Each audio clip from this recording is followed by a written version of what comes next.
Assalamu alaikum, Rahmatullah, Barakatu, everybody. I'm comedian Preacher Moss, and I just want to say I pray that you receive this message in the highest in the man and the best of spirits for you and your family.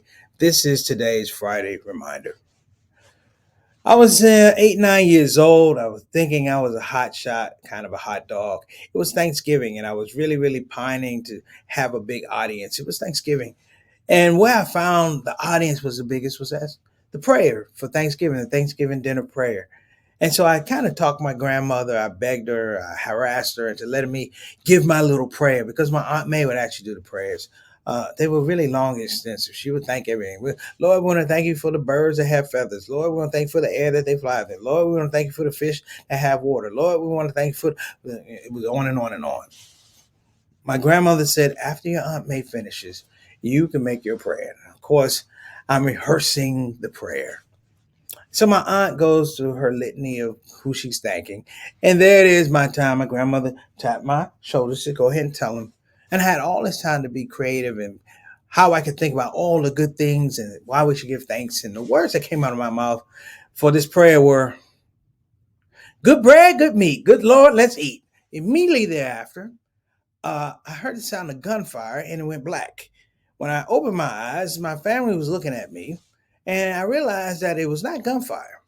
That immediately after that prayer that I gave her, my mother had smacked the back of my head over to the other side behind my left earlobe. And it looked like I had two heads. And as the head went back, my grandmother just shook her head, and so did my mother shook her head. And I sat there as a child wondering, what did I do? There's something to be said about understanding that some of the biggest blessings are in the smallest packages. The biggest blessings are in the smallest packages. What I would find out years later, in fact, talking to my father, was that my grandfather was a farmer down in South Carolina.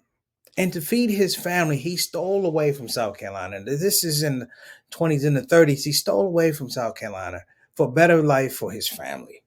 And as a farmer, he was not able to feed his family through this period. So he was able to give them a little bit of food.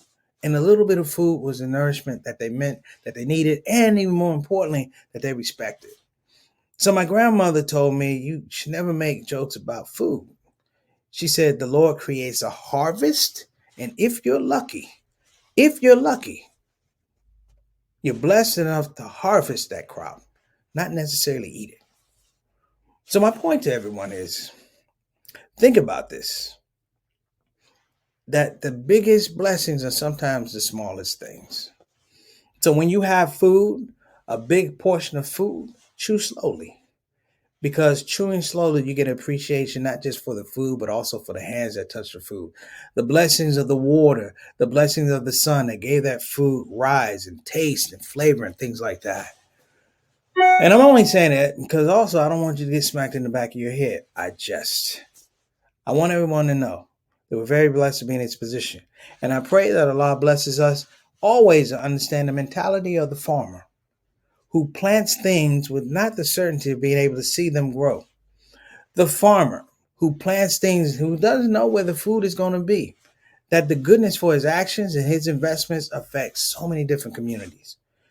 Like my grandfather, who was a sharecropper, who came up from South Carolina to Washington, D.C., not knowing that the seeds that he planted would allow us to have this very, very Friday reminder. Allah's God, keep it simple. See you guys next time. Assalamu alaikum wa rahmatullahi wa barakatuh.